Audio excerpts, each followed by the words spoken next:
Yeah, I feel like a good place to kind of start is like, what's kind of like your personal stance on it? What's my personal stance on colorism? I really, I think colorism is key. I think it's something that affects a lot of people.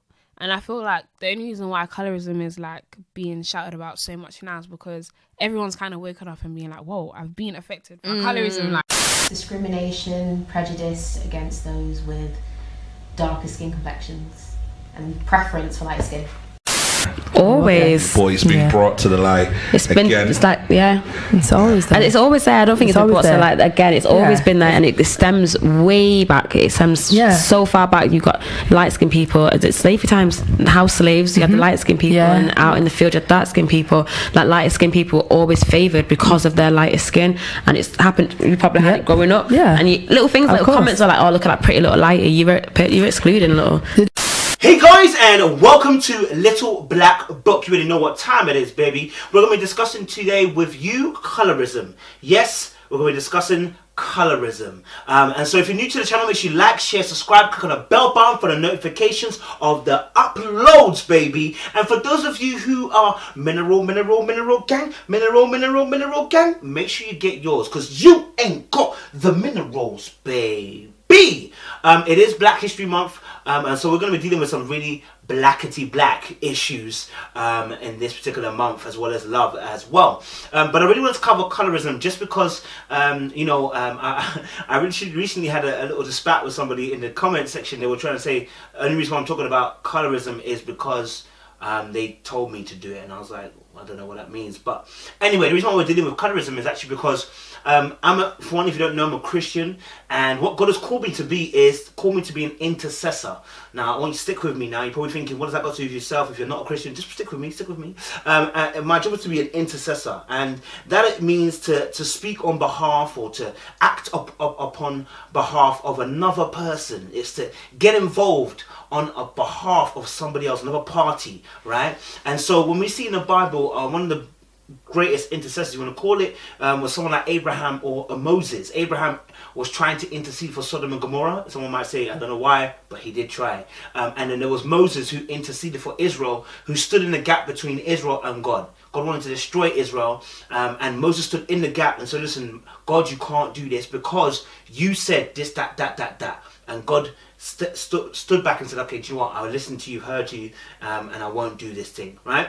So intercessors are so key spiritually, but they're key in my particular aspect. When I've been speaking to God about how best I can implement my intercession, it's not only spiritually, but it's physically. It's joining in campaigns that are against injustice, and one of the things that really close to my heart is also dealing with black issues, since it is Black History Month, but black issues where I believe that as a Christian we don't really speak much on these issues because we don't want to make it a political thing, but it is a political thing. My colour is a political thing. Now, regardless of whether someone might say, well, I'm a Christian, so I need to delve into the colours because God sees all. Yeah, God does see it, but there's also injustice that God also wants us to deal with as well on this earth, which means some things we may have to die for, but that's another conversation. So colorism, I want to just break down what colorism is, and then really have a discussion around it and just kind of pinpoint some stuff going forward. So colorism is prejudice and discrimination based on skin colour emanating from a person or a group of the same race. So just dealing with the black community, we have a colorism aspect where light skin is preferred. And what we're going to discuss today is about how does a male man get to the point where he says, you know what, I prefer light-skinned women. And we're not talking about just a preference, because a preference is a preference, I prefer black women, but we're not talking about a preference, we're talking about a colorist preference, right? Where it is built upon a biased view, which is fed by incorrect information, opinion, and unsolicited ideas that are stereotypes and force-fed through our media to create, as I created this title, Black Men Are Programmed to Kill Black Women. And so that's the reason why we're discussing this issue of colorism. We see colorism all around us. We see it in movies. And I was talking to a friend recently. We were just literally watching a movie the other day. And I said, why is it? And I said to her, I'm not even trying to make it a black thing. But fam, the main character was a black guy. a dark-skinned black guy, and the main female was a light-skinned girl. Now, okay, cool. Not only did they make sure the light-skinned girl was in the film, but they then made sure the light-skinned girl was prim, proper. She wasn't bougie. She wasn't loud. She was quiet. She had a little book that she wrote into. She was prim. And the black girls that were dark-skinned, loud, ghetto, New York style, hard-hitting. Everything that they tried to ascribe as negative traits to us as dark-skinned people. And I said, that's what we're dealing with. Not necessarily the fact that this movie is wrong, but to say that, listen, we're fighting this machine that feeds us this programming. Now, to see how black men then say, I don't want to date no black women, or I only date light-skinned women, or I only date yellow women. And you've heard Kodak say that recently, he don't date dark-skinned women, he dates red bones and yellow bones or whatever kind of women. And when you hear those kind of comments, again, that's a feature of the programming that we've encountered, not only in the media, but also around us as a community. Because what we interact with on a day-to-day basis, we feed back into our environment. So if we're watching TV and it's feeding us this narrative and drip, we're going to feed that back into our real life interactions and situations. So yes, I mean, even when it comes to rappers and musicians and their videos, we've seen it that there seems to be this light-skinned woman complexion that always has to be in these videos, closest to him. It's almost like the common saying of, that the white is right, and it's like the lighter you are, they used to say yellow mellow, and so, it's one of those things where it's ingrained in our community because of what we've gone through as a history, which has gone through a colonialization and a slavery, raping, sexual assault of the highest order. And so therefore the ideologies that the European white males and that they've perpetrated have fed into us as a people and have created what we call this tier system, this hierarchy. And if you look at the history, light-skinned people, or should we say yellow, they used to call them high yellow, meaning those who were born out of mixed heritage often were given a greater status and had more opportunity to be able to apply for jobs, had more. And in fact, there were certain jobs where high yellow people would necessarily say on their CV, I am high yellow. So already that creates this tier system. And so what you're seeing then is also as well those opportunities where the white male at the time, or white woman or whatever, would leave property to the mixed heritage child because they would have no heirs, right? And so what would happen is, and you'd have a mixed heritage people coming into power and status, and where was the dark-skinned person? At the bottom. And when you're looking up, you're looking to see how, you're looking at a standard saying, I want to be like that. I want to be like that. And that's how it gets bled into our community, because what we started seeing was that we started craving and desiring to be like that. I'm not saying that you wanted to be yellow, but you craved the power and the status. And so therefore, when you saw the high yellow, as they called it, in that place, you yearned to be like that. And so therefore, that's why we have a lot of drip feeding into our males who, when they reach a certain level in sports, decide to then start finding themselves dating light-skinned women or white women, right? So this is a force feed. I'm not saying that you can't date that you can't date mixed race women. I'm not saying you can't date white women even. It is when your preference has to make derogative terms towards black women. You hold negative you hold negative attributes and thoughts towards black women. You may not voice it, but you hold it. You only date light-skinned women, and you can't date black women ever. You might want to think about where's that coming from. You know what I'm saying? So there is obviously, again, and there is a flip side of it, which is that the media intentionally represent black males in the press who are sports and who are successful. With white women or with light-skinned women, they get reported more. Why? Because they want, again, white people want people that empower want to feed us this narrative that black males are running away from their black families, creating more. And what that is that because we see, and someone might say, well, black women only want these men because they're powerful. I'm sorry, what? Do you not want a girl that's badder than bad? Like, is that not the reason why you want the girl that's got the biggest back? Like, come off it, cuz. Like, let's stop that talking. Of course women want men that are successful. I want a girl that's got a big back. I want a girl that's got a frame. I want a girl that's also successful. Do you know what I mean? Like, don't let's not play it to that. You know what I'm saying? Let's not reduce it to that. Okay. At the end of the day, when we see people at the top, those are becoming role models. Regardless of whether they want it or not, they become role models. So what happens is when you let those stars, black males, and they only portray the black males that often are dating white women or light-skinned women, what happens to the males at the bottom? They also desire because they want to be like.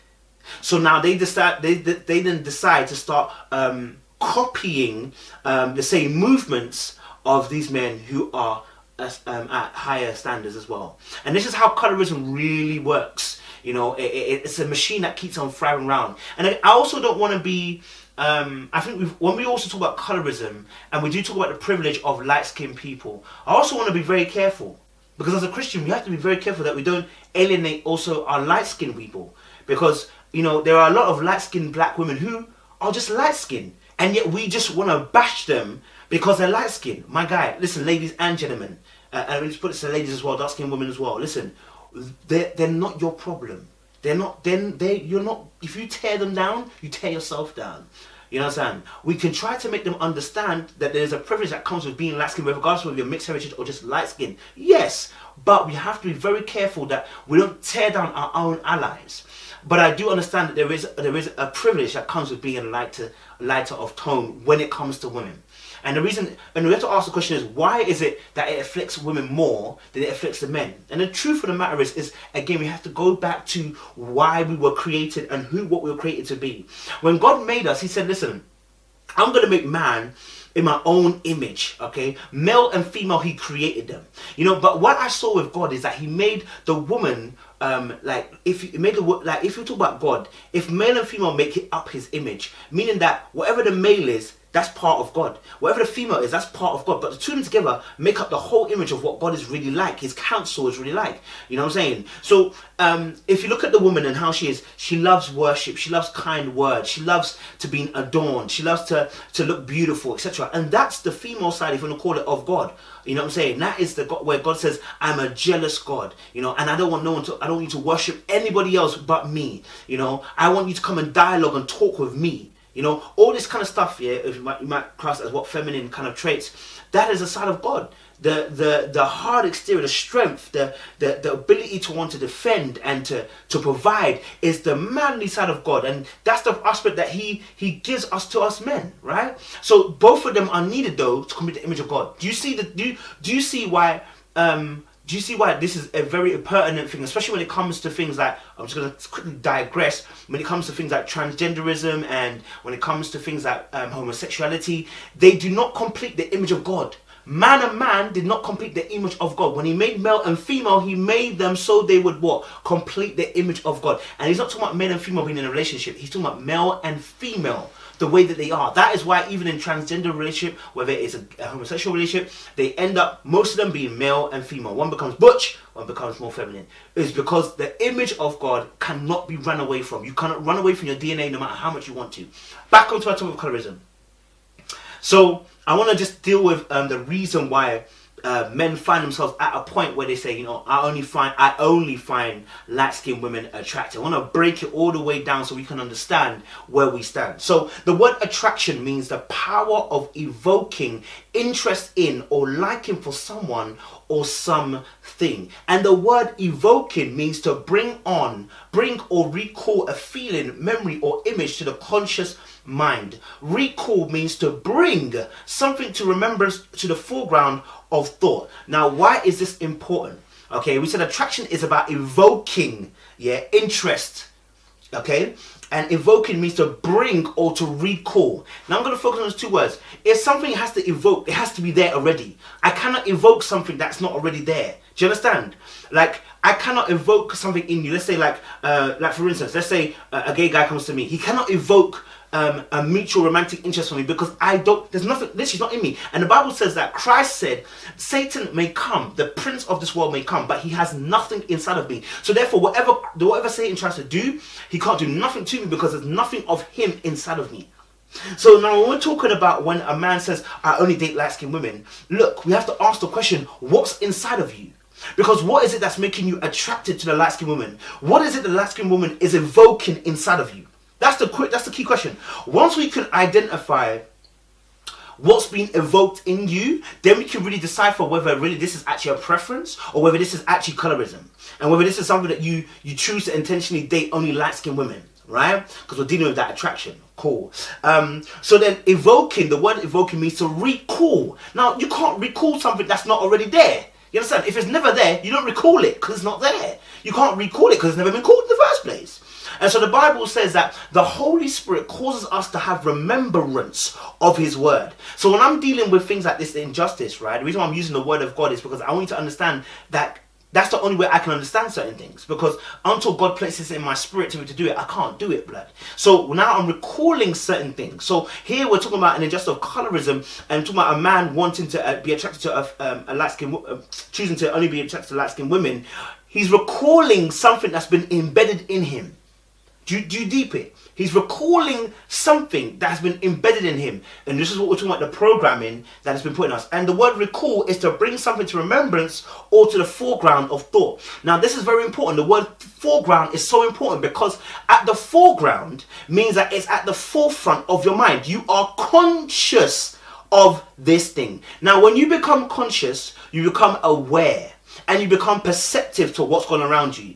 A lot of black men are in programming, and I would call it the matrix. When you're in the matrix, you are not aware that you're in the matrix. Until you take the pill and come out of the matrix, you are not aware that you're operating within the matrix. You're not aware that you're operating underneath a system that has been built around you to make sure you stay subverted.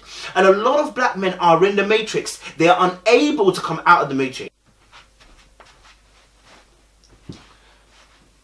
A lot of black men are stuck in the matrix and they're unable to come out. You saw the film Neo, how Neo had to do it. When he came out, the world looked different, right? And that's the reason why a lot of black men cannot stand up for black women, because they are stuck in the matrix. They're not perceptive, and they're not aware, and they're unable to really decipher why they like only light-skinned women or white women. They're unable to tell you that. They will tell you some shenanigans like, oh, I don't like black girls because their hair is, they always wear weave. I don't like black girls because they're aggressive. I don't like black girls because they're rude. I don't like black girls. And look at what they're naming. Everything is very close to what white people say about us as being animals. Notice the list. Whenever you watch a black male saying why he doesn't date black women, you will notice that it always tends to be towards what the white people says about black people. They will start functioning just like them. Why? Because they are tapping in to what they've been fed in the programming. Since it's come down from white people, Europeans, and been fed as a program, what happens? What goes in will come what? Out.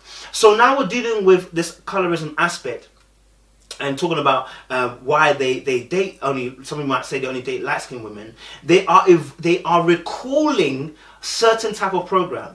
And what is that? That high yellow, yeah, is the medium ground of being not being a massa lover, yeah, not being your master's lover, but it's also not being in love with the beast. Do you see it? So you can be in love with the beauty, but you don't want to be in love with the beast. What I mean by that, you want to be in love with the white person who sets a standard of what beauty is, but you do not want to be in love with what what they describe as the beast, what the black person is, the dark-skinned person is. So they go in between because they don't want to be the love of the master. Yeah, when I go in between, which is the high yellow person, because of what I told you about the history of, especially as well, the status of a high yellow person. Now, there is a privilege that a lot of light-skinned people have, which is that they are preferred over dark-skinned people. Because again, it's a sign of the fact they have a little bit of white in them, right? It's like they have that a little bit of white in them, so therefore they are better than us who are dark-skinned. Which also comes from the fact that someone alluded to when it was in Asia, that those who are dark-skinned could stay out in the sun longer and they were working harder, so they were classed as lower class citizens, right?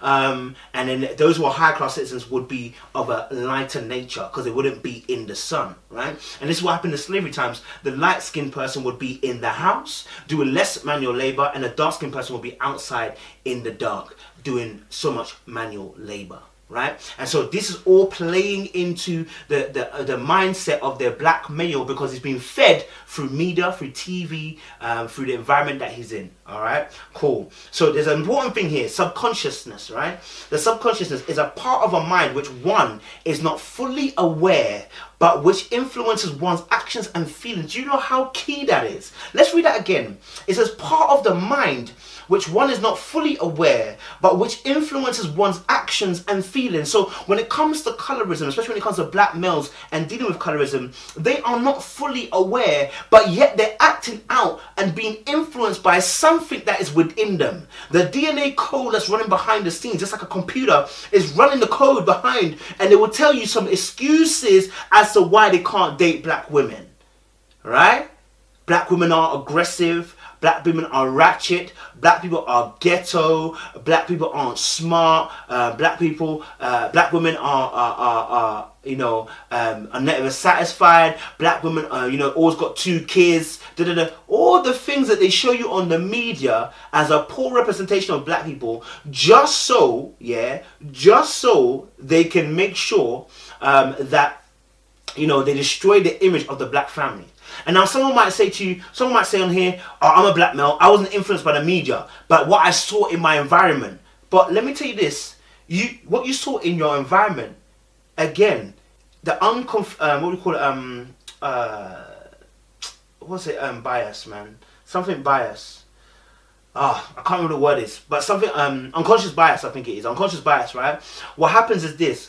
You may see something in your environment. Let's say you see a woman with 2 kids, right? Struggling. No father figure around the place. First of all, how you've even thought that this single woman is someone you don't want to be with when there was a male who was probably a black one, who created that mess in the first place. So you can't blame the woman for being that way. Do you understand? But you say, okay, I used to see loads of single black women, ratchet, loud, unable to control the kids. But what confirmed your bias? What confirmed your biasm? It wasn't many other black women that you saw. What confirmed your biasm was what you saw again on some TV show, some film, what you heard a white person say. You've confirmed it that way. You understand? Or you confirmed it even through another black male who also has seen a film or a movie or a TV series or something like that. The news, which confirmed his unconscious bias, and that unconscious bias is now influencing your unconscious bias. And so now you don't even know that you're unconsciously biased. You just assume that's the truth. No. You just had information fed into you to confirm something that not necessarily is true. But because you hold that viewpoint already, you've looked outwardly at patterns for things that confirms your bias. Right? So it's an interesting game that happens. I want to just break down the word perception. The word perception is the ability to see or become aware of something through senses, realize or understand. Yeah? So the second definition is concerned or well-informed about particular situation or development. That word well-informed, a lot of black males who don't want to date black women, who only date light-skinned women, are actually not very well-informed. This is the problem. They're not well-informed. Listen to the reason as to why they don't date black women, and you'll find they're not well-informed. What? Black women wear weaves. Don't white people wear weaves? Light skin women wear weaves. Okay, let's cancel that. Black women are aggressive. Again, that's an unconscious bias, because white people are aggressive and light skin people are aggressive. Chinese people are aggressive. There are all sorts of people that are aggressive. You understand? Yeah. So that's out the window. Black women always got kids. Well, there are single white women too. There are single Latino women. There are single Chinese women. There are single blue Martian aliens from outer space who are also single. Listen, there are single ladies everywhere. Black women don't know how to submit. What place are you seeing that, blood? Because you probably saw your mum who submitted to your dad. So I don't understand where you got that from. Again, you have an idea of something. You're not well informed, and it's not. Are you telling me there's not white women out there that don't submit? Don't let the TVs lie to you, blood. Don't let TVs lie to you, blood. And then obviously within colorism as well, we've got to look at these 2 key words which I believe happen as well. That the word fetish versus preference. Because there is a thin line in terms of whether something's a preference or whether something's a fetish. But when you break down the wordplay of it, it's actually not a thin line. It's a very easy line to start spotting. And again, this comes down to whether men are well informed, because if you give them these definitions, they have to start looking at themselves inwardly and say, hey, am I really feeling this person because I'm feeling them, or have I got a fetish towards these women? You know, and that's where a lot of men are, you know. So the word, or we should call it racial fetish, is stereotyping and basing your preference and desire upon prejudices. Remember I said prejudices are uninformed opinions. They're not necessarily true, not based on fact or knowledge. Yes, racial fetishes, stereotyping and basing your preference and desire upon prejudices, creating distorted reality of objectification. The word is escaping me. Objectification.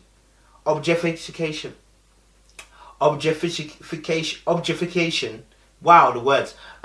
Creating a distorted reality of objectification and sexual conquests. So now, is that man wanting that woman because he really wants her? Or does he just want it just because he wants to get his leg over? Is he wanting that light-skinned woman because he's a trophy? Does he want that light-skinned woman because he wants to be looking as good on his arm? Does he want that woman because he's going to be good in front of the white folk when he goes to his, his business meetings? Is he really wanting this light-skinned woman because he wants a light-skinned woman? Or is it because of what she represents as a symbol to the outside world? So that for that guy, he's got to ask himself that really, really real question. Preference, the word preference just means a greater liking for one over the other alternative. And where in there does it say, trash the other one when you don't like the other one? It doesn't say that. I've got a greater preference for, meaning that, out of the two, I would normally choose this.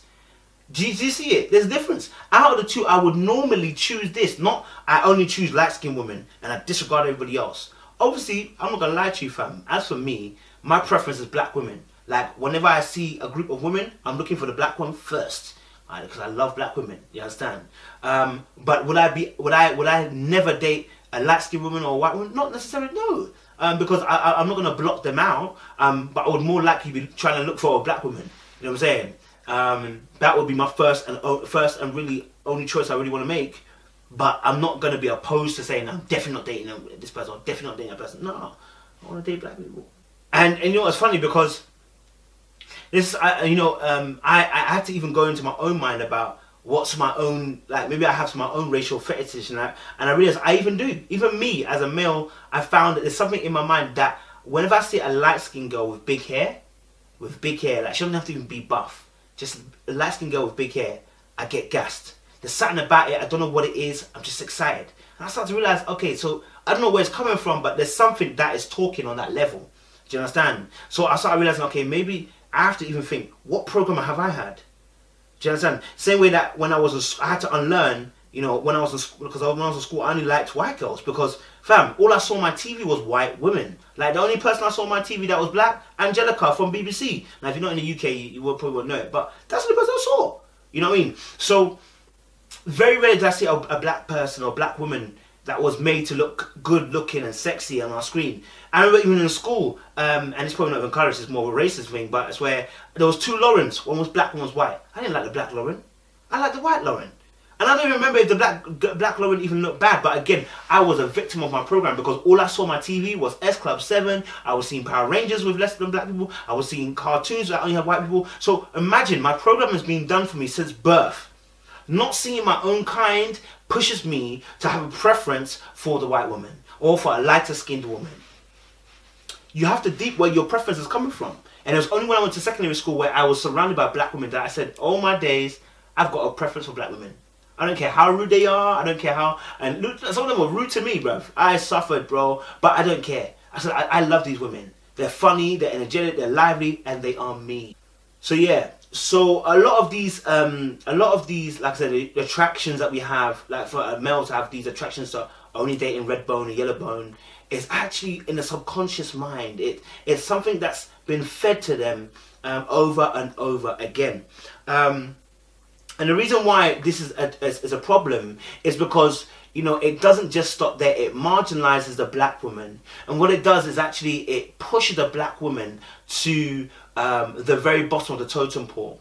And it spills over from just being about I don't date black women to how then they get treated in the office, how they get treated in the world, how the world views them and sees them. If a black woman gets raped, I don't even know the stats, but already that the way that it gets taken is completely different to someone who's lighter than her.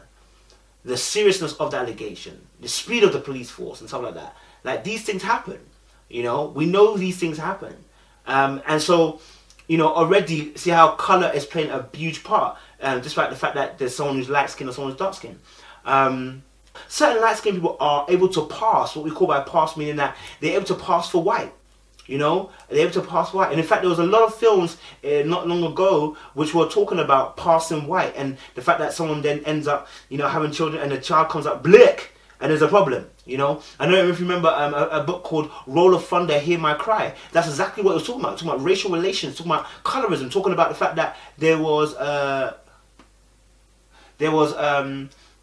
guy who was passing as white and not realizing that actually he thought his wife was the light-skinned one, when really it found out that he was actually the one that was passing white. He had a black heritage, and so therefore, you know, he ended up dying because he thought it was her and he tried to get her into trouble and he ended up dying. Now, I think that's what happened anyway. But anyway, listen, all I'm saying is that, you know, because some people pass as white, again, it's for social acceptance, social climbing as well. I believe it, if like, you know, back to obviously affecting women as well, is that, you know what, they are not the choosers oftentimes, and men are the choosers.